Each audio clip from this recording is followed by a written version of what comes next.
A very good morning to all of you. I introduce myself, your host, Roberto Rivera, Director of LATAM PCI, and this morning I have the honor of serving as your moderator on behalf of the Latin American Network for Fire Protection, LATAM PCI. We warmly welcome you to this presentation of the study titled State of Fire Protection Regulation in Latin America. We warmly greet MAUA, the authorities, media, LATAM PCI partners, and friends. Of course, today we are being visited from more than 15 countries. Thank you all for joining us. We remind you that at the end, you will be able to click on your respective country's flags, which will be located at the bottom of your screens at the conclusion of the event. Our agenda is very important. And today we will start with an institutional message from our president, Engineer Carlos Moret. We will continue with the context of the study presented by Engineer Alfonso Panizo, the presentation of the study by Engineer Maxi Butseque, and a message from our special guest, Dr. Jose Luis Torero.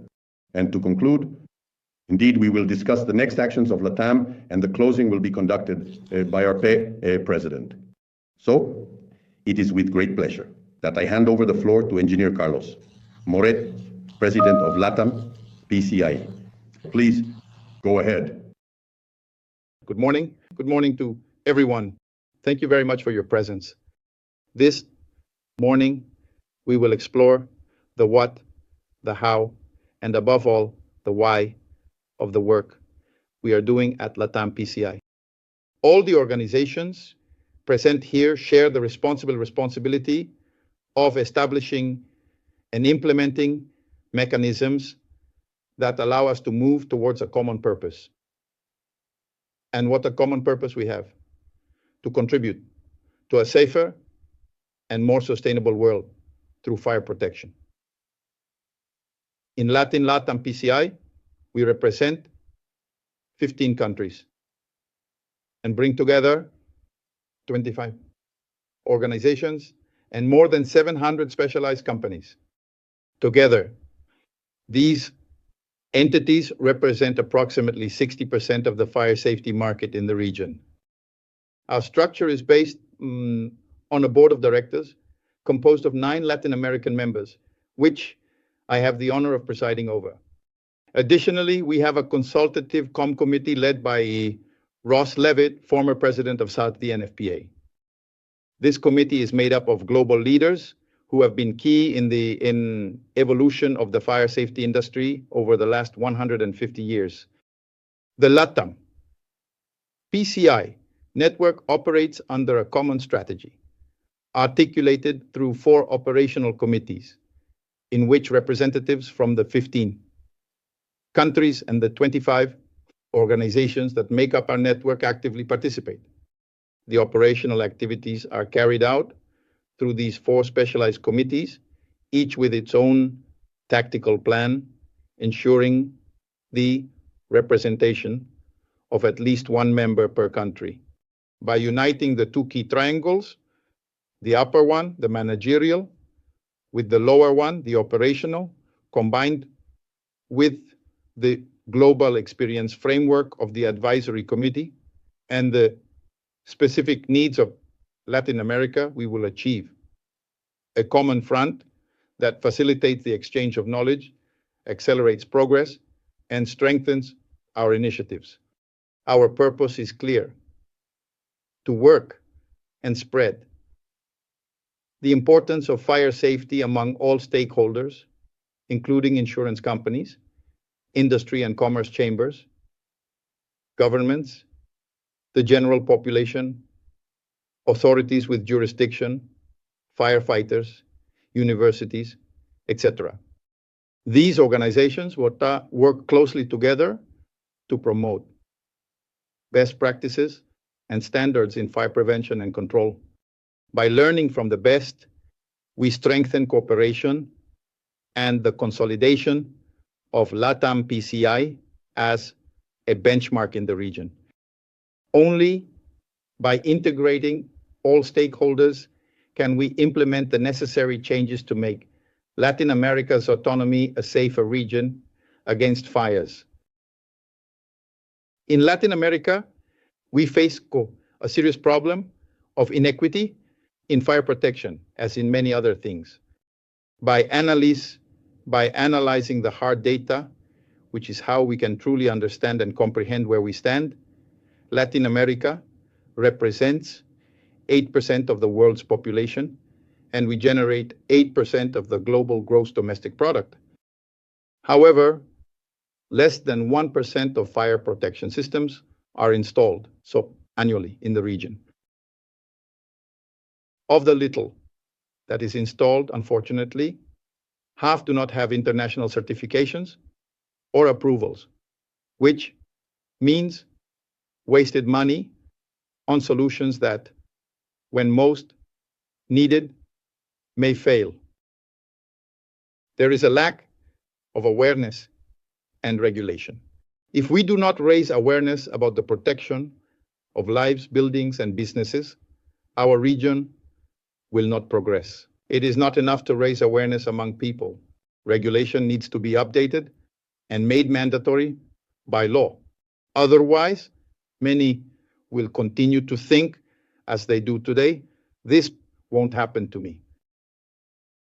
Investing in prevention and protection is not an expense. It is an investment in the most valuable things there are: life, your home, your business. There is an ignored risk. Fires cause more deaths and economic destruction than hurricanes and earthquakes. And these cannot be prevented. However, fires can be prevented. By human nature, we tend to perceive the danger of visible catastrophic events like earthquakes and hurricanes, which generate high-impact news in the media.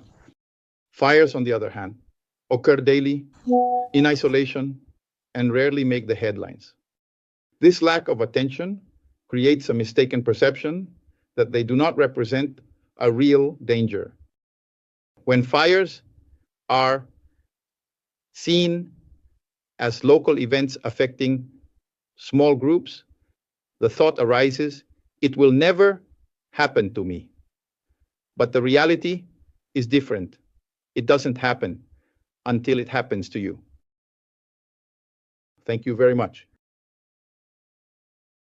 Excellent. Thank you very much, Engineer Moray.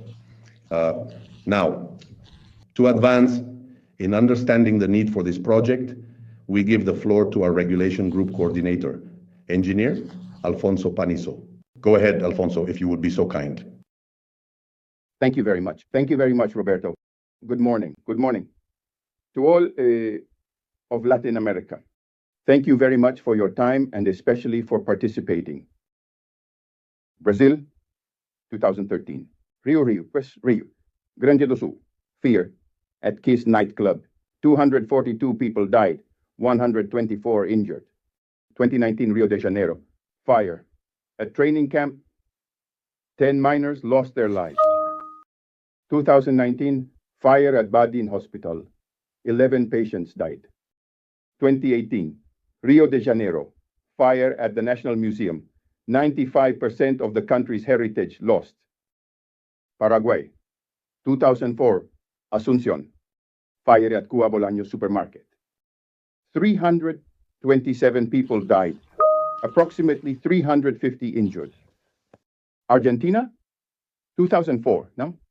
Buenos Aires, fire at Cromañón nightclub. 194 people died, more than 1,400 injured. 2014, Buenos Aires, fire at Iron Mountain Archive warehouse, 10 firefighters and rescuers lost their lives. Colombia, 2003, Bogota, fire at Club Nogal, 36 people died, more than 200 injured. 1973, Barranquilla, fire in prison, 100 people died. 2002, Barranquilla, fire at industrial plant, 2 firefighters lost their lives. Honduras, 2012, fire at Comayagua prison, 382 people died. Peru, Lima, 2001. Fire in Mesa Redonda, 4 blocks of commerce completely burned. 237 people died at the scene. It is estimated a total of 400 people lost their lives post-event. 2002, Lima, fire at Utopia nightclub. 29 young people died. 54 injured. 2016, Lima, fire at Pionison factory. 3 firefighters died. Chile, Valparaiso, 2014, urban forest fire. 15 people died. 11,000 people were left homeless. 2,500 homes completely burned. Mexico, 2009, Hermosillo, fire at the daycare center. 49 children died and 70 were injured.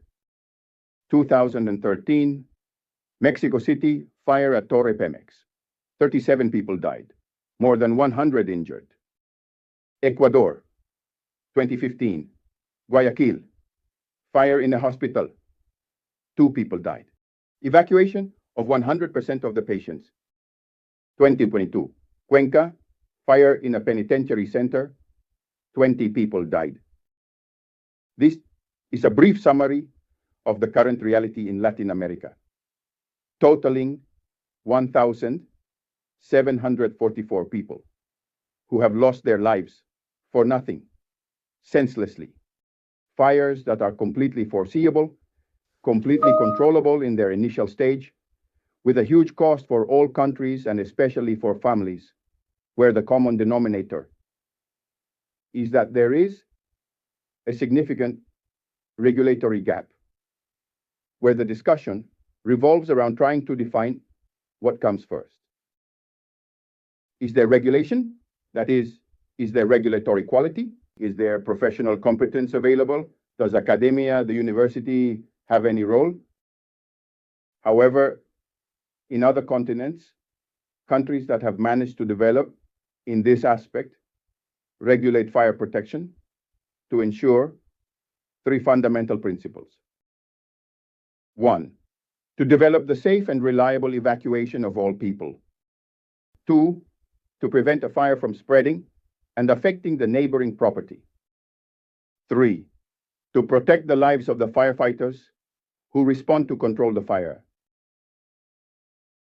About 20 years ago, in almost all the countries of our continent, many efforts were made by different actors in fire protection, such as firefighters, insurance companies, engineers, installers, integrators, manufacturers, which resulted in the creation of guilds or associations related to life protection with the purpose of explaining, supporting, promoting, convincing of the urgent need to achieve a safety culture in fire protection. The common denominator of these 15 countries gathered here today, which comprise more than 25 guilds and associations, is to solve the following question: how to convince and transform the countries of Latin America into a safe continent in terms of fire protection. For more than 30 years, professionals from different countries have found in our own countries the same concept. There is no engineering discipline that formulates a fire protection strategy. There is very little understanding of the scope of the specialty in the market, among users, authorities, and even within professional associations or architects' associations. In other words, professional competence is almost non-existent, except in some insurance companies and other businesses related to the oil and gas sector. The 25 guilds that share the same values and principles motivate us to create a culture of life protection. We created LATAM PSI, and then the first question to resolve: what comes first, the chicken or the egg? And that is the basis of this report. We agree that without regulation, there is no academy, or university interested in promoting the discipline. Therefore, there will be no professional competence. It's a vicious circle. So the second question is, what is regulated in each country? What standards do we use? Is it true that all countries have regulation or partial adaptations of standards that we take from one or another? And many of them are not related to each other. Or more seriously, are we tropicalizing the standards, taking what we see fit? That is to say, are we accepting to negotiate and/or propose technical solutions without science, without engineering judgment, without laboratories, without understanding the dynamics of fire, just because it seems reasonable or sounds logical? This is how the present study was born, which has taken 2 years to develop and has not been easy or simple. As good Latinos, like mostly all soccer fans, we wanted to see who would win this championship. However, the seriousness of the work team was keen to specify the concept of a standard. And it's quite simple. What is legally enforced in each country? In other words, we are not looking to know what the best practices are, what each person uses to do their job well, but specifically what the law requires you to do, what standard the law regulation supports, the use of a specific fire protection standard. Both, and I'm emphatic, a specific standard. We have analyzed all the countries to understand how it is regulated in each country. And the objective of it, and with the aim of achieving a more specific study, we have developed it based on economic sectors, different sectors, and for each country. Also understanding the enormous diversity and complexity of various countries, by states, municipalities, communes. There are countries where there could be 1,900 fire protection regulations, because these regulations are generated by the districts or provinces. That is the reality of Latin America. I leave you with my colleague, Maximiliano, known to everyone as Maxi, Woodsky, President of the Argentine Chamber of Fire Protection, to present and explain the results of the study on the state and regulation of fire protection in Latin America. Thank you very much for joining us in this commitment to fire protection in the region. Perfect. Thank you very much, Alfonso. Now, as Engineer Panizo rightly mentioned, to delve into our study, we are pleased to hand over the microphones to the person responsible for, let's say, leading the execution of this great project. Engineer Maxi Woodsky, please go ahead.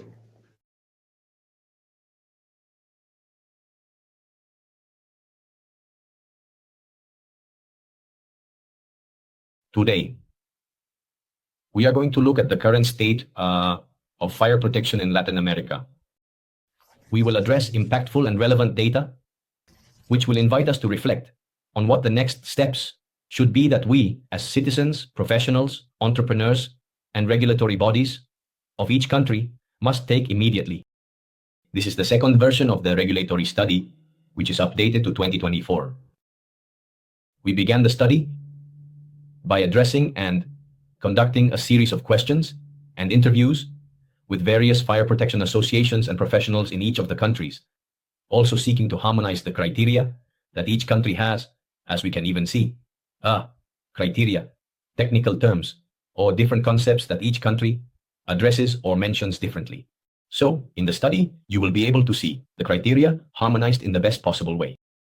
The countries included in the study are 12, among which are Argentina, Brazil, Chile, Colombia, Costa Rica, Ecuador, Mexico, Uruguay, Paraguay, Bolivia, Peru, and the Dominican Republic.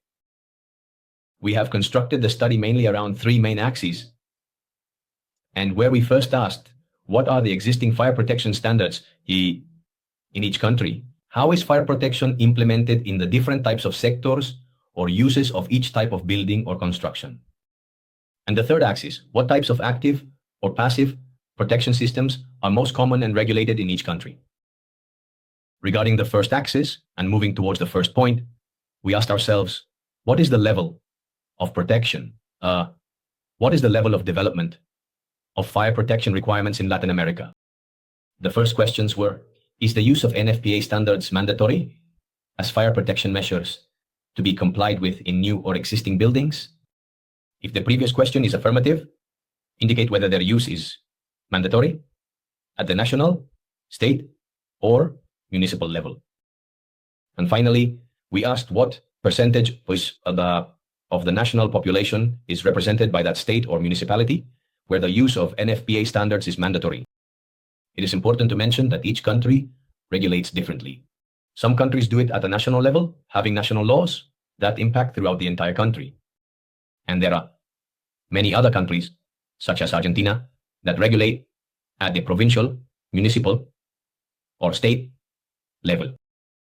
So that's why we asked, when we were analyzing fire protection, well, if your legislation is not national and is state or provincial, what is the best regulated area or state in the country for fire protection? And we have taken that best regulated state or province as the basis for this study. And when we look at that state, Yuxta, we ask what percentage of the population is progressing. What we found is that only 33% of the countries surveyed use NFPA standards mandatorily. And here we observe that there is a low degree of standards application. In those cases, they don't even apply them in their entirety, meaning that often they only apply one standard or a package of standards. There are few countries, as I mentioned before, that due to their legislative system apply national regulations, which shows us an even more serious situation, clearly indicating that the rest of the country is either unregulated or only partially regulated. In the vast majority of countries, the existing regulation is applied to new constructions. This is a very important fact, as it leaves the vast majority of older buildings with a significant degree of vulnerability. Let's remember that. In Latin America and most countries, the majority of constructions are older buildings. So, if the regulations are only applied to new buildings, we are leaving a large part of the population inadequately protected. Another interesting fact from the study is that when we ask which types of entities regulate fire protection in each country, we see that the main regulatory or control bodies are the fire departments. Additionally, to a lesser extent, some municipal control agencies, or occasionally ministries, or secretariats that govern everything related to construction works. These organizations are the ones that exercise control and the subsequent approval of fire plans. Given the lack of general regulation that exists in Latin America, what is happening is that the markets end up self-regulating through companies, professionals, installers of fire protection systems, and also sometimes specific requirements from insurance companies. And of course, also the discretion of state control entities. What happens is that in the absence of a need to conduct prior building engineering, where the risk to be protected is evaluated, when the use of the building, etc., and this is not approved by the control entity, then what we see is that we are not able to solve the problem from the start, since these engineering plans should be evaluated, designed, approved, and only after that construct or install an adequate fire protection system. We continue to dig deeper into the situation of fire protection, and obviously what we see is that there are no universities where professionals are trained to assess a risk, design fire protection engineering, or eventually specialize in this activity. In practice, professionals often sign off who many times do not have the professional competencies, or many times the professional associations grant them the professional competency. However, these professionals, and at some point, not to blame this type of professionals, but they do not have the specialty because, as we said before, there are no universities. There is no training in fire protection in Latin America. This does happen in other countries in other parts of the world, right? So we don't have regulation, we don't have universities, markets that end up self-regulating, and professionals who sign off, and entities that approve without even an appropriate basic regulation. How is a regulatory body going to be able to approve a fire plan if it doesn't have an updated basic regulation? This point also highlights a clear disparity, not only within Latin America, but within each of the countries, within their countries, right? For example, we can look at the case of Argentina, where the country is divided into 24 provinces or jurisdictions, and we have almost 1,300 municipalities, where each of them has a very different level of regulation and control. So, I ask myself, why do children with a school located in one municipality or another, which often are just a few blocks or meters apart, have to have a different level of safety? Let's reflect on this point, because these are the messages we want to convey today. There should not be inequality in fire protection for one person or another, or from one place to another. Now, addressing the second axis of the questionnaire, as I mentioned before, here, we seek to understand what the level of fire protection requirements is according to different sectors or construction uses. As we can see on the screen, we are analyzing mining, hydrocarbons, and logistics. And this is important, and I want to emphasize it for the understanding of the upcoming graphs. Here you can observe in blue the countries, the sectors, that apply national standards or local ordinances. In orange are local regulations, but with some adaptations or tendencies towards NFPA standards. And in gray, you can see the sectors that mandatorily apply the NFPA standard. Having said these, and keep it in mind for the following graphs in this study as well, it's important to highlight that we are talking about NFPA standards, right? Since they are reference standards at the Latin American level in the world.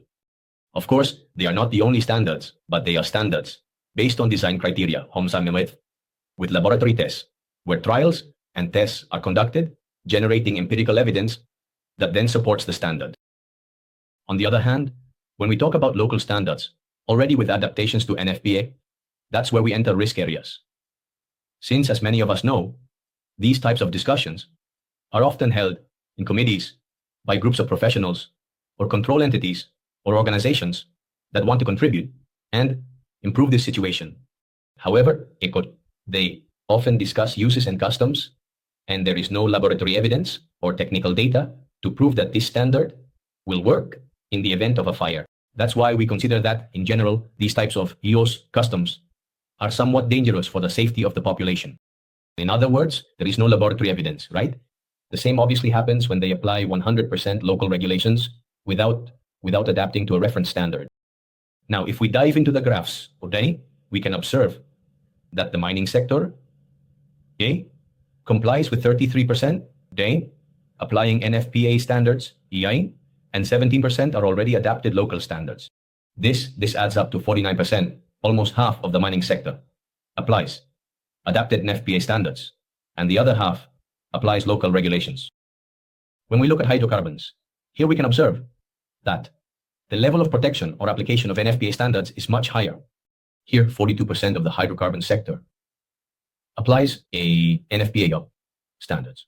This adds up to approximately 75% protection with NFPA or adapted local standards. And only 25% applies local regulations in this sector. Now, in the case of logistics, this is a sector of very high growth in the world and in our region, which has developed and will continue to develop in the coming years. Here, the fire protection measures start to decrease, and we see 3 equal thirds. 33% applies NFPA, 33% local standards with adaptations to NFPA, and 33% approximately local regulations. As we can see, now in the next chart, we see industry, education, and building. Here we can see a strong decrease in regulation compared to the sectors we just mentioned. Although the industry has approximately 48% between NFPA and adapted standards, we see that in critical sectors like education and building, there is 60% local regulation, which we all know is mostly deficient, non-existent, or outdated. Continuing, with the school examples to bring it down to earth, I wonder, is it ethical that at least 60% of schools are unprotected? Clearly, the answer is no. And I would like to continue moving forward, looking at the last sectors we analyzed in this second axis, where we see that the situation is much more striking. In the case of commercial establishments, only 41% are regulated by adapted NFPA standards. And in housing, where the vast majority of us live, more than 67% are regulated by local standards. In the case of health, as you can see in the graph, it is 59%. This shows us that the majority of citizens find ourselves with a high degree of unprotection in terms of fire safety, as we have been reiterating throughout the talk. Let's imagine a fire in a hospital, which has already happened in many countries, not only in Latin America, but around the world. Let's imagine a high complexity ward. Can critical patients be evacuated? Clearly no. The answer is no. So, if a fire occurs and the system is non-existent or deficient, what would the consequences be?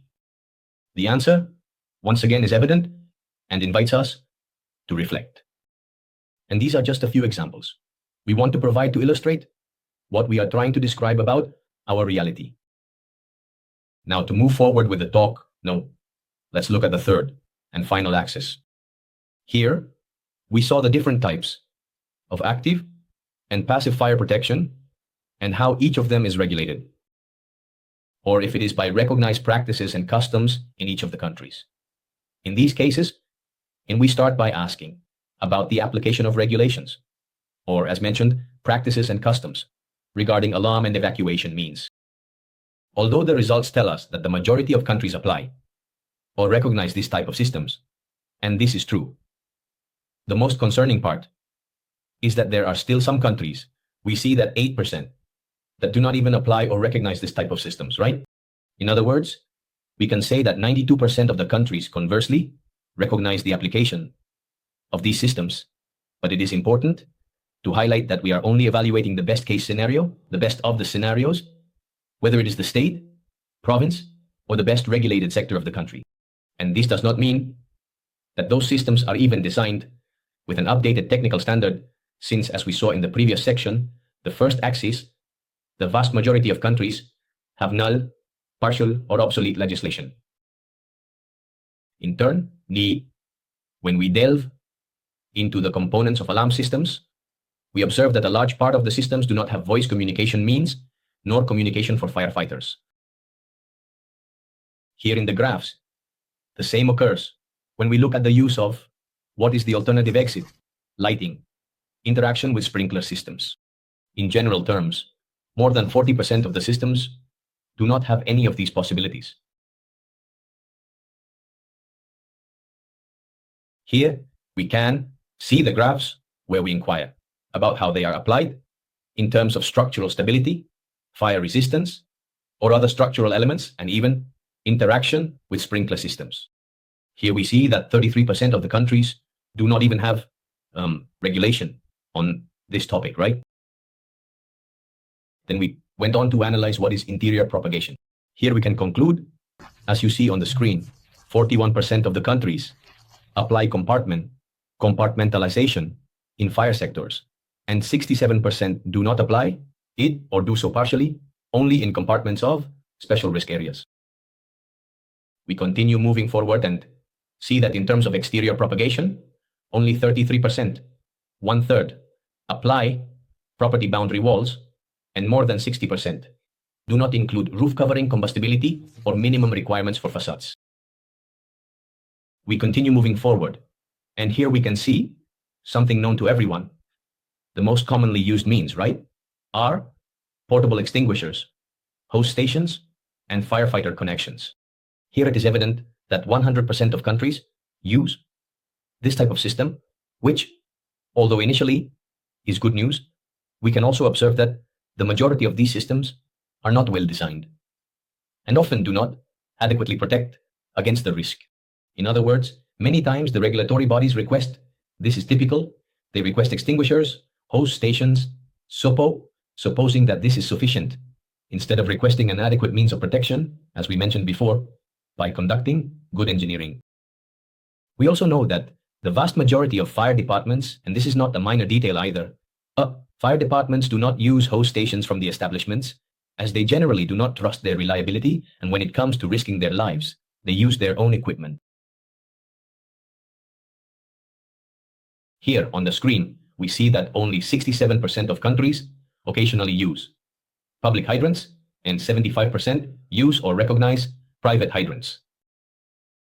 100% of the countries, and this is also important, apply what are automatic sprinkler systems that we all know. However, as we mentioned before, their level of requirement is extremely low, and in the cases where they are required, due to the lack of updated regulations, their designs are inadequate to mitigate a fire.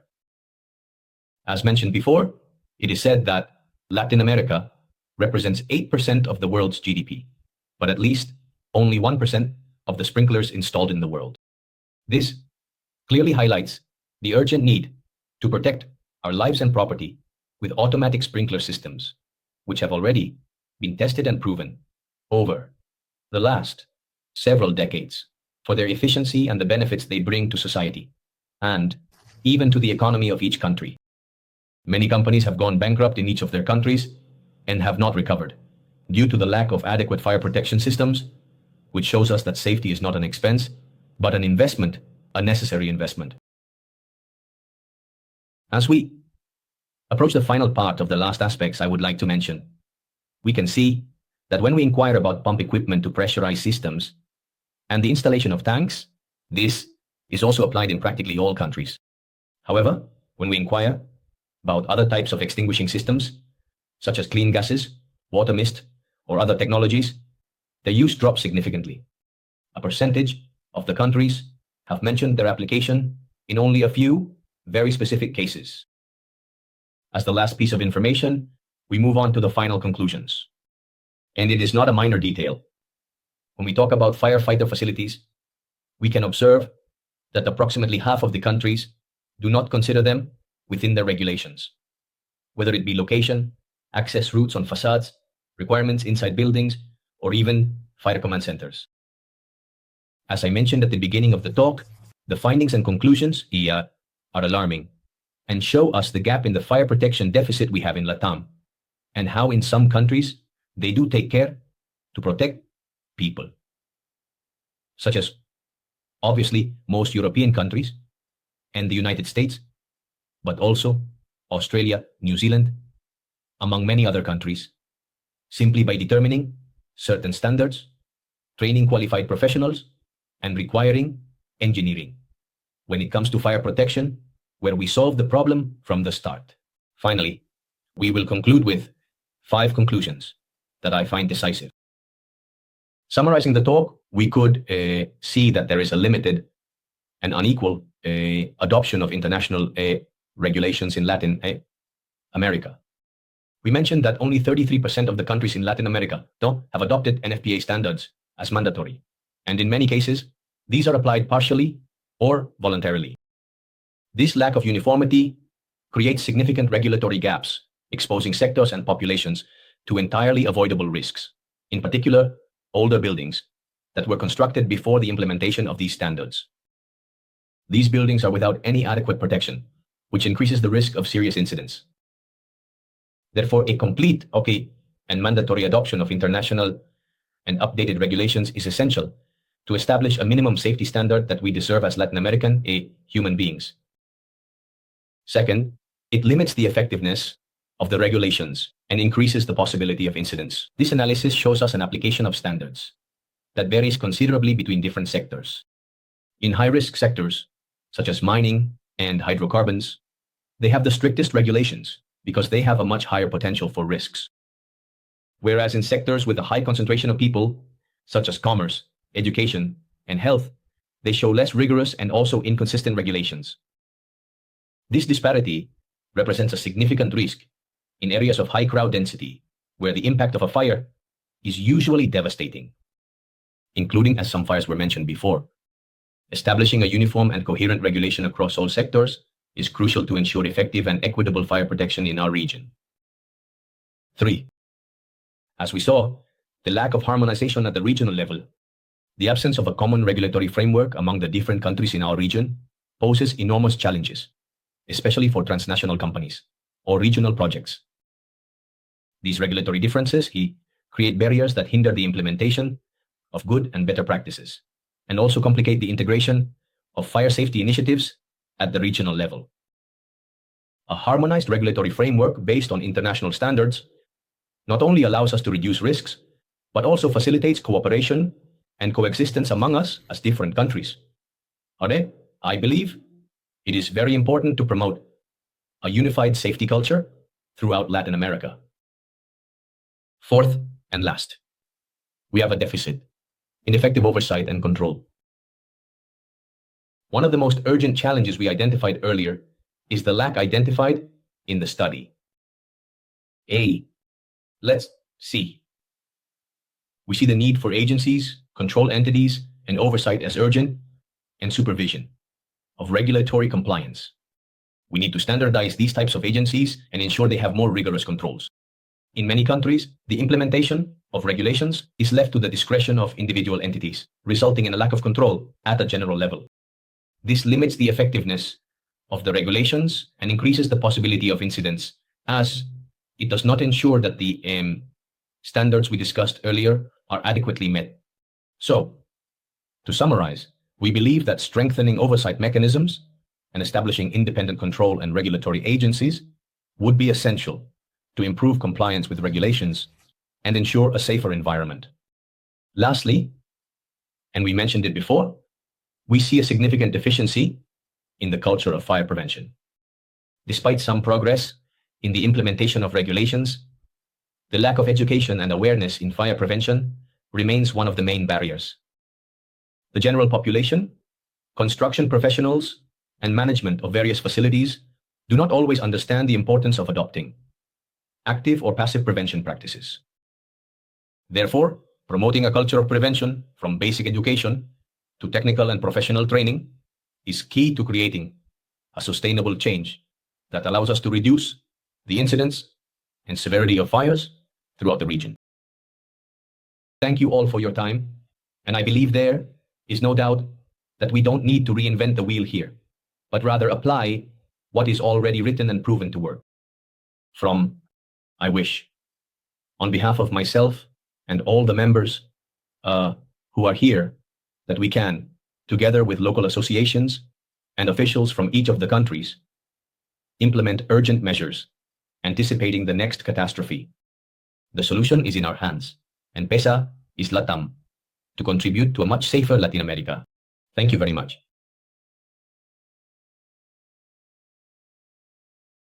Thank you very much. Thank you very much, Maxi, for the introduction. And now, to introduce our guest, for whom I really must make an effort to summarize his curriculum.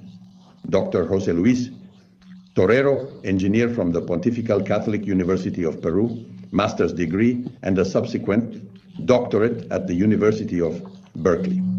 Honorary doctorate from the University of Ghent in Belgium. Member of several international academies, such as the Australian Academy of Science, Technology and Engineering, the Royal Academy of Engineering in the United Kingdom, the Royal Society of Edinburgh, the Society of Fire Protection Engineers in the United States, among many others. He has been part of significant investigations. For example, the World Trade Center, the Ayotzinapa investigation in Mexico, and his work on the reformulation of engineering education has yielded very important results. And well, without further ado, I am very pleased to give the floor to our guest of honor, Dr. Jose Luis Torero. Please go ahead, Doctor. Thank you very much. Thank you very much. I don't know if I can put up the presentation. In presentation mode. Thank you.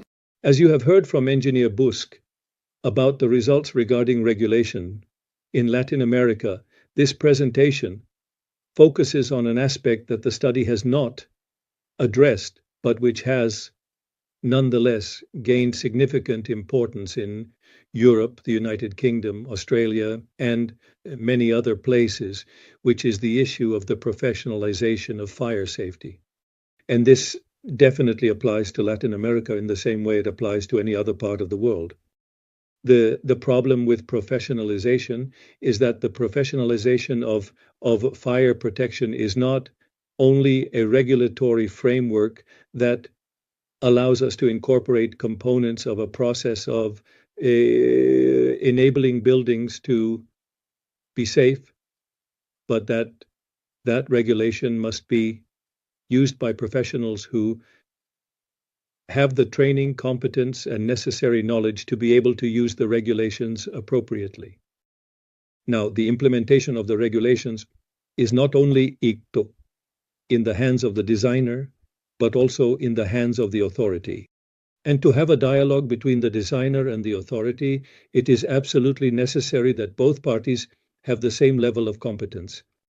If I could show the next slide, thank you very much. The image that you see on this slide is the Grenfell Tower in the United Kingdom. It is a residential building for low-income occupants, which in principle should be one of the simplest designs possible. If we cannot correctly solve a problem of this nature, how can we expect to be able to respond to the challenges of complex industries, airports, train stations, which are much more complex systems? Being able to design a residential building, in principle, should be the basic design that any professional should be able to execute correctly. Now, this has happened it is an event that has occurred in the United Kingdom, in the city of London.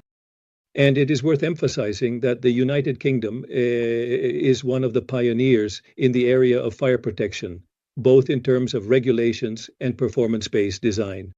It is a country with a tradition in fire protection that dates back to the 19th century, and where probably a large part of the cutting-edge research in this field has been conducted. At the same time, it is a country that has been a pioneer in the education of professionals, and a country that has always been at the forefront in the implementation of fire safety. So the question we ask ourselves is, how could an event of this nature have occurred in a country like the United Kingdom? Moreover, not only did this event occur in the United Kingdom, but as a result of this event, thousands of high-rise buildings have been discovered with exactly the same problems, leading to billions in litigation. And today we have thousands of buildings that are being completely restructured because they have been found to have the same weaknesses as the Grenfell Tower.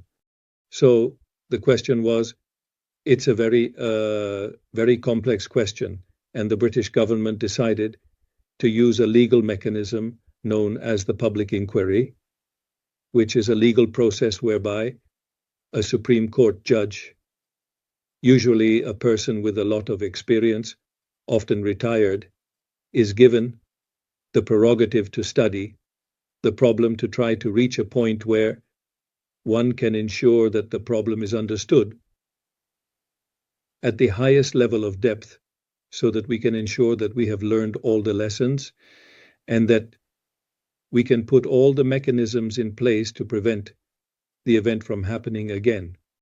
I had the privilege of being part of this process, and it is a process that lasted 7 years. Why did a process of this nature last 7 years? It's because of the complexity of the question, right? How could something of this nature have happened, given the context of innovation, the context of training, the depth of fire protection in a country like the United Kingdom? Next slide, please. The conclusion, and it is an extremely difficult conclusion to accept, is fundamentally that in the land of the blind, the one-eyed man is king.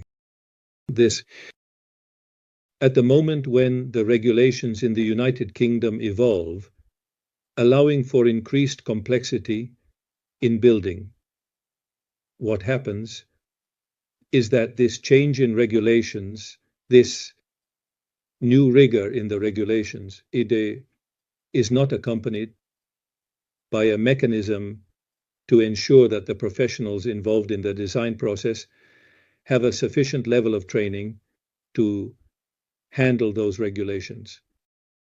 So what happens when there isn't that mechanism to regulate the professional? The regulations open the door to a series of technological innovations that allow, for example, addressing sustainability issues, addressing issues of modern construction methods, and addressing new architectures.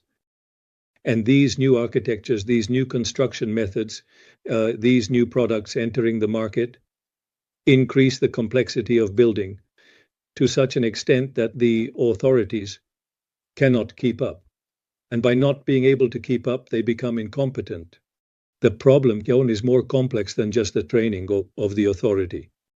In the same way, fire protection engineers, architects or civil engineers involved also begin to lose control of understanding the problem, which makes them, in the face of this more complex problem, incompetent. The regulators, the government itself, lose the ability to continue the evolution of regulations, to keep up with these innovations, and as a result, the government becomes incompetent. Now, the interesting thing about all this is that those who take advantage of everything are the manufacturers. Why? Because manufacturers have the resources to elevate training in their specific area to a level higher than the training of all other parties in the construction process. So the unscrupulous seller who begins to have superior training within their own area, which allows them to convince the other party who lacks the knowledge that they can sell them all these things, all. And as a result, the cost of construction increases. Construction becomes inefficient. A series of unnecessary products are introduced, yet the safety of the occupants is not guaranteed. The diagram you see there is what is ultimately known as the Grenfell web. The Grenfell web, each of those arrows represents how one of the parties blames the other parties. And over 7 years, testimonies are taken from all these industries, and it becomes clear how they blame each other. And with no one able to understand the complexity of the system, responsibility is lost, and what we end up with is this web of blame, which fundamentally does not point to a single person, but rather to everyone. And what this means is that in the end, we have created a mechanism that allows a means of competition, where unscrupulous manufacturers, but educated enough to sell to the incompetent, have the ability to maintain a very high level of business without ensuring people's safety. It is truly the world of the blind in which the one-eyed man is king. So that lesson took 7 years to understand. And that lesson is so complex because it transcends the most direct things we can see in the design and building process. It goes to a much deeper level that forces us to understand the problem of fire safety at a level that is not the one we had observed before, and therefore 7 years of study are required to finally reach this conclusion. So if I can see the next slide, please. So the challenge of fire safety is that it's a challenge of complexity. This is Heathrow Airport, and we can see the level of complexity of these buildings, extremely complex structures, extremely complex movement of people, extremely complex geometries, extremely complex material products. So what we are really talking about is a complicated problem. And this complicated problem, is one that can only be understood by individuals who have formal training, who are regulated by regulations that focus on the training of professionals. The next slide, please. This, if you can move forward, this one has an animation, this right there. The process starts with materials that will be used in construction, which will burn, the combustion process, which involves extremely complex processes of fluid mechanics, heat transfer, chemistry, thermodynamics, and smoke transport. Next one. This, which then transfers heat to a structure, and that structure will have a certain behavior governed by solid mechanics. Next one. Which will then have implications for the safety of the people who will occupy that building. Now that's the whole part of the process, the visible processes, the physical processes, the movement of people. But what we need to understand is that above all this physics, all this mathematics, all this chemistry, next please, there is a design concept that an architect has to translate into a building that fulfills its functionality. Now, the training of the architect does not have the necessary detail in all these areas of physics, and this is where they need the support of a fire protection engineer, but a fire protection engineer who understands the design concept. So there is an educational process that goes in both directions, where the architect has to train the engineer to understand the design process, and the engineer has to train the architect to understand the complexity of the fire safety problem. And in the end, all of this is translated, the last one, please.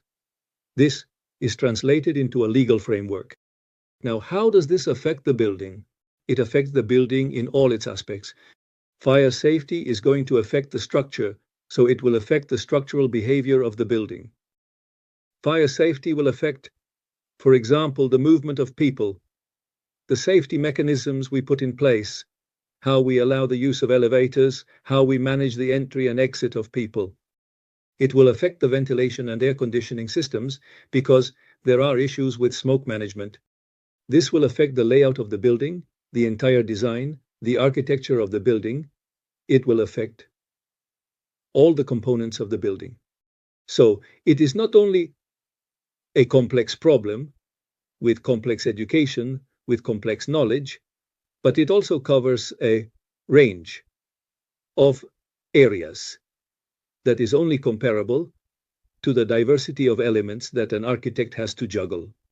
So the fire protection engineer has to combine depth and breadth of knowledge to try to understand a problem in which all these variables are juggled, to try to provide a fire, to try to provide a building design. Next, please. And the problem is a dynamic challenge. So this concept is not a static concept, but rather a concept that will evolve over time. And the cities, this is an image of Lima. Today's cities are not the same as the cities from 10 years ago, and definitely not the same as the cities from 20 years ago. And in 10 years from now, cities will continue to densify.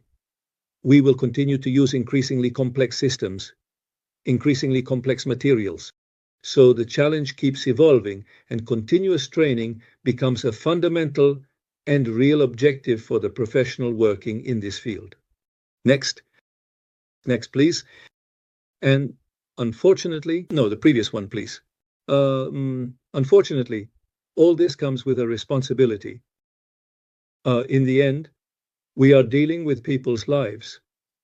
We are dealing with people's well-being.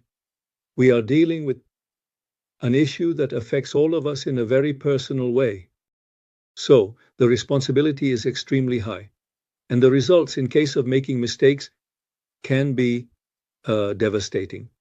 And Alfonso Panizo listed a whole series of events in Latin America that show the need to continue adapting, but not only adapting in terms of regulation, but also adapting in terms of professionalization capacity. Now, this responsibility must be understood. Therefore, professional ethics, morality, all the components that make a high-level professional must be a fundamental part of the professionals working in this field. Next, please. So what is the challenge? Next, please. It is high knowledge, high complexity. Next, a unique combination of knowledge that not only covers breadth, but also encompasses scope. It is a breadth, depth that must be maintained. We have specific tools and methods that are specific to fire protection engineering, which are not the same methods that an architect, a mechanical engineer, a structural engineer, or a civil engineer might follow. They are very specific methods, and they are complex methods that address a very important area of knowledge. And on top of that, we have constant change and significant influence on design and construction. The way we build today is highly influenced by the decisions we make regarding fire protection. Next. And in the end, as I said, it is combined with a high level of responsibility. When we add up all these elements, what this means is that we have a professional. What we are talking about is a professional, a person who is the only one capable of understanding the need for knowledge, the need for professionalization, the need for professional ethics and morality. This is a professional. Next, please. And to have a professional takeaway, we need to have training. We need to have an accreditation process that allows us to verify that the professional has the necessary competence. And we need to grant that professional a monopoly. In other words, only the doctor can practice medicine, only the lawyer can practice law, and only the fire protection engineer can practice fire protection engineering.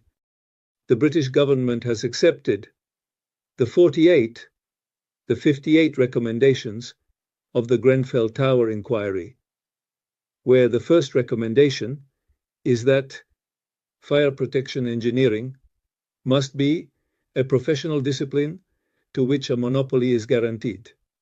This is an extraordinary transformation for the United Kingdom. Until today, the United Kingdom had never required any engineering profession to have this level of monopoly, and the state is now is in the process of implementing an accreditation and certification process that will allow granting absolute monopoly to the professional in fire protection engineering to practice the profession of fire protection engineer. Thank you very much.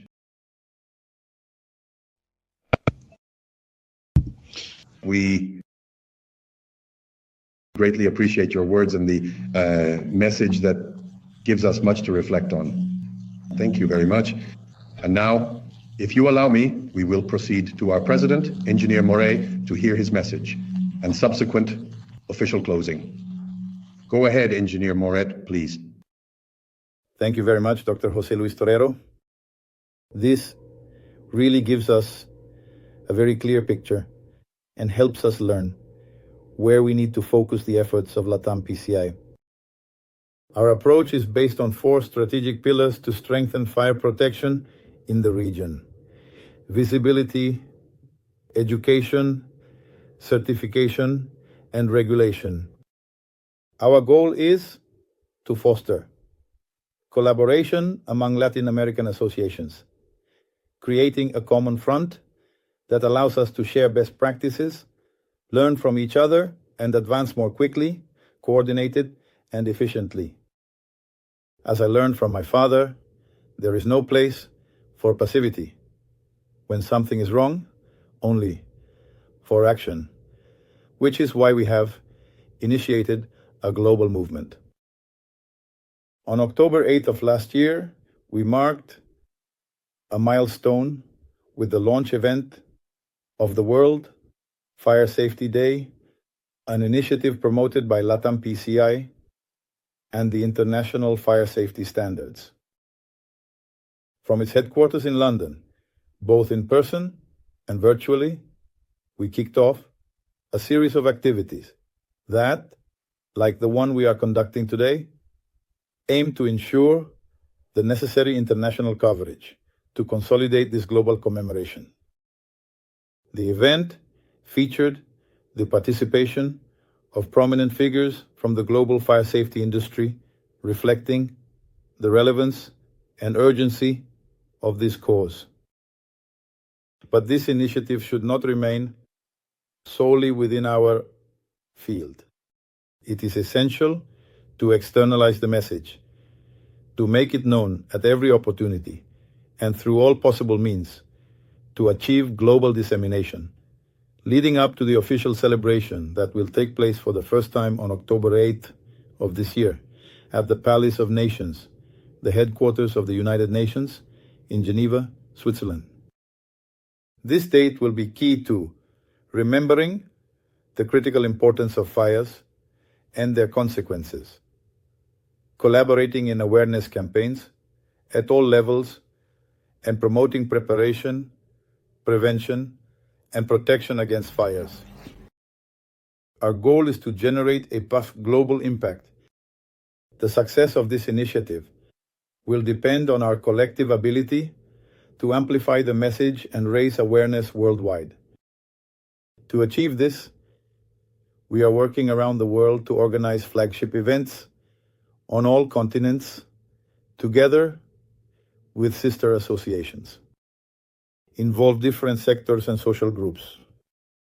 Ensure meaningful and diverse participation at an international level. World Fire Safety Day is not just a commemoration, but rather an urgent call to action, especially in developing countries where the consequences of fires harshly affect the most vulnerable communities. We must join efforts from the public, private, and social sectors to guarantee a safer future for everyone. The butterfly effect of our efforts is beginning to generate significant impacts worldwide, and an example of this is the recent initiative by the Legislative Chamber of Chile to create the National Fire Safety Day. Last December, thanks to the tireless work of ANAPSI, the National Fire Protection Association of Chile, led by Cristobal Mert, who also coordinates our certification committee, this proposal was presented to the country's Commission on Emergencies, Disasters, and Firefighters. The initiative aims to officially establish October 8th as the National Fire Safety Day in Chile, fully aligning with the World Fire Safety Day, promoted by LATAM PCI before the United Nations. We hope that this proposal will inspire many other countries in Latin America and around the world to join this global effort. This is a historic step that reinforces Chile's commitment to fire safety, promoting a stronger regulatory framework, and fostering a safety culture based on the three fundamental pillars: preparation, prevention, and protection. This progress reflects how a local action can become a regional transformation, and how, together, we can build a safer future for everyone. Based on the best practices implemented by various associations in the region, we are developing a public education program in Latin America to strengthen fire safety awareness. The program begins with the education of children through a learning plan designed to keep them safe from fires. This approach will allow them, from an early age, to identify the most common fire risks in homes and schools, as well as to acquire prevention habits that reduce incidents. It is a collaborative effort to carry out awareness campaigns. We are building strategic alliances with various sectors in each country, with the participation of the public, private, and social sectors. Fire prevention is a shared responsibility and must be addressed jointly. We are organizing key events and activities this year, such as fire safety conferences in several countries, To mention the most relevant: Brazil, Colombia, Chile, and Mexico. Fire prevention days in collaboration with firefighters from each country, with a special focus on high-risk periods such as national holidays and Christmas, which is when most incidents occur. We established a fire safety week promoted by local associations throughout Latin America, complementing the celebration of World Fire Safety Day on October 8th. This public education program will be replicated annually in each country to gradually consolidate a culture of prevention and safety in the region. Amarasi Mexican Association. The Mexican associations, Amaraki and CONAPSI, have led important initiatives for awareness and training on fire safety, sharing their best practices with Latin America and the world. These actions have become a model that can be adopted and replicated in different countries as part of a global campaign. Among the most notable resources are the coloring booklets at Painuk aimed at preschool children, titled Learn at Airport to Stay Safe. These materials aim to teach young children in a didactic and recreational way the basic principles to prevent fires and act in an emergency.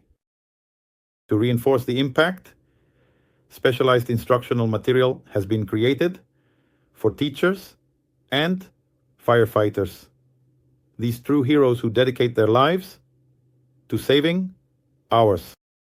They are trained with pedagogical tools to convey the message that the fight is for everyone, thus strengthening the culture of safety from classrooms and fire stations.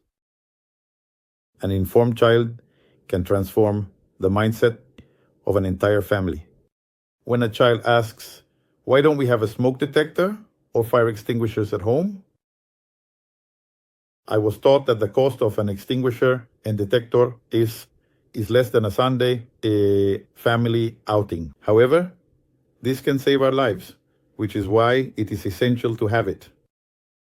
This request from a child to their parents generates a powerful reflection and a call to action, which is what we seek. This shift in priorities, especially in developing countries, where there is undoubtedly a lack of a prevention culture, is the true goal of these campaigns: to transform the awareness of adults through the voice of children. The education team, led by Marcelo Lima from Brazil and Santiago Duran from Ecuador, is driving an innovative initiative to professionalize the fire protection sector in Latin America in a very quick and effective way. There is a significant lack of education throughout the sector, which is why we are creating the Amazon or Mercado Libre of knowledge, a digital platform designed to practically link the available educational offerings with the specialized training needs across the entire region. The platform is in the development phase. The key features of the platform are allowing users to quickly and practically search for courses in one website according to their specific needs, integrating into a catalog within our website the courses offered by associations, manufacturers, and key organizations. It will enable access to specialized training for network companies, insurers, authorities, firefighters, and professionals in the sector. It will showcase the offering of free and paid courses, allowing for continuous training throughout the region. This platform is not designed to deliver courses, only to link organizations that provide them offering a discount for LATAM PCI members. This platform will be a fundamental pillar for the professionalization of the sector, ensuring that knowledge and training reach the entire fire safety community in Latin America quickly, efficiently, and accessibly, with the aim of ensuring the success and adoption of our new education platform throughout the region. We have defined a series of strategic actions. The official launch during the second half of the year, ensuring that the platform is fully operational and accessible to all interested users. Active promotion among network members and the community in general, encouraging its use and continuous participation.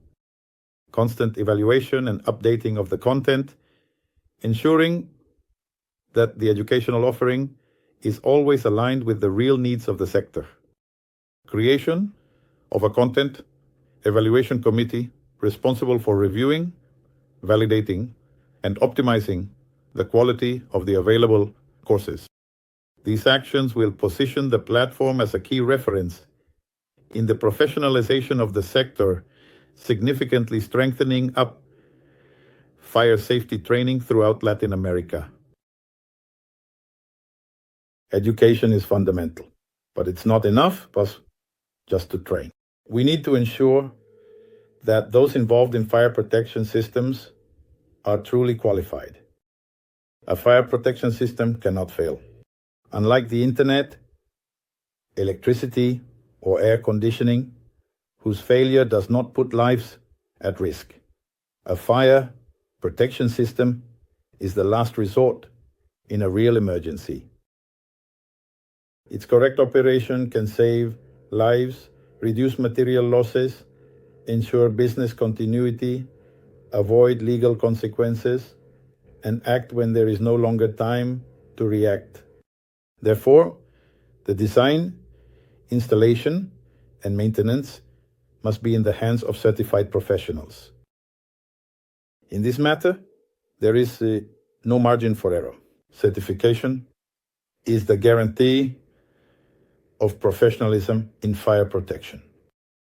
LATAM PCI, BCI promotes training and certification programs throughout the region to raise the sector's standards. The main advances are a regional competency diagnosis that defines key knowledge, a consensus-based training program with essential topics for the community, and the certification of competencies implemented by national associations. These certifications will have international recognition, will be adapted to the reality of each country, and will be standardized at the regional level, all under the guidelines of the international standard, ISO 17024, which establishes the criteria for evaluating and certifying skills and knowledge, competencies of individuals, thus ensuring the quality and reliability of the certification process. The findings of the second study on the regulatory situation in Latin America, presented by Dr. José Luis Torero from the United Kingdom, Engineer Alfonso Panizo from Peru, and Engineer Maximino Utzke from Argentina, along with the recent fires in Los Angeles and other parts of the world, highlight an alarming reality. Without awareness, education, proper certification, and regulation, the safety of our communities will remain at risk. Government regulation is the cornerstone for building a safer world. Everything begins and ends with regulation. It is the responsibility of the state to protect lives and ensure business continuity. Without a solid regulatory framework, fire protection is seen as optional, leaving its implementation to the discretion of each company or individual. At LATAM PCI, we support national associations in their legislative efforts, which aim to modify legislation. It won't be immediate, but it is important and indispensable. For that, we need to build strategic alliances with key players in each country, implement educational programs for all sectors, publish technical documents that support the new regulation and promote the international quality certifications and standards. These efforts must be consolidated in a strong regulatory environment that mandates the implementation of effective fire safety measures. The challenge can only be overcome together. Fire safety is not optional. It is a collective responsibility that demands is coordination of vision and sustained actions. Since it is a global issue, we could follow the example of the automotive industry, which managed to unite the entire sector to adopt a common minimum international standard. We can do the same in terms of fire protection by applying a global standard that is already developed by the International Fire Safety Standards and recognized by the United Nations. This initiative has the potential to save thousands of lives. Now, the next step is to unite as a sector and work together so that each country adopts it, adapting it to their reality, but maintaining a common base of minimum principles that ensures the most important thing, people's safety. The United Nations and the International Fire Safety Standards have extended a special invitation to participate in a talk aimed at authorities from around the world, with the goal of raising awareness about the serious issue of fires on a global level. It will be next Wednesday, April 30th at 1 in the afternoon, London time. This is a key opportunity to highlight the urgency of improving fire prevention and safety and to strengthen the international commitment to implementing better practices and regulations in all countries. At LATAM PCI, we are fully aligned with the values and objectives of the United Nations. Their master plan to achieve a sustainable future for all includes 17 sustainable development goals that address the most urgent global challenges. The first of these is climate change and global warming, where preparation, prevention, and fire protection play a key role. Fire safety is a fundamental pillar in this framework as it contributes to protecting lives and property, mitigating environmental impacts, and strengthening the resilience of our communities against disasters. It is time to act. Global commission and local commitment. Together we can create a safer world. Fires are a global problem from which no one is exempt or immune. Like the COVID-19 pandemic, fires affect the entire society. However, the virus has passed, but fires continue to increase. They are like a cancer that kills, destroys, and leaves deep economic and social scars. To change the way the issue of fire is perceived and addressed in Latin America and the rest of the world, it is essential to recognize it as a public health issue and an economic challenge of great magnitude. From what we have seen, there is a need to unite the sector under one flag worldwide, aligning efforts and moving in a single direction. The creation of World Fire Safety Day is a key step to consolidate this initiative. With the union of the sector, we will achieve greater strength and impact. This effort has been supported by the United Nations, reinforcing its global importance. Our goal is for the world to unite for fire safety in the same way? It does, with World Breast Cancer Day and many other world days. Imagine a day when the most iconic buildings in the world are lit up in orange, the chosen color for fire prevention. When we achieve this, we will have taken a great step in our mission. It is our responsibility. It is our fight. We must raise awareness, not only at this event, but at every opportunity we have to unite with those who share this purpose. It is today, it is us, this great responsibility falls on us. Join the same banner of World Fire Safety Day. We present to you two brief 1-minute videos designed to raise awareness about the importance of fire safety. A risk that can indeed be prevented with simple and accessible measures. Help us spread them until they go viral. So many worthless things go viral on social media. Let's make sure this, which truly matters, reaches everyone, because it is our only world. Let's protect it together. Thank you very much. On October the 8th, World Fire Safety Day will be celebrated for the first time. Did you know that every year fires cause more deaths and economic losses than hurricanes or earthquakes? The difference is that fires are preventable. A few simple steps can make all the difference. First, create an emergency plan for your family and workplace. Second, regularly check your electrical wiring. Third, install smoke detectors and sprinkler systems. Remember, safety is key to protecting yourself, your loved ones, and your business. This October the 8th, join the cause for fire safety and take action today. Visit the LATAM PCI website for more information on how to get involved. Imagine a world where, from an early age, we learn to prevent accidents and save lives. Every day, fire incidents threaten our communities, especially our most vulnerable, children.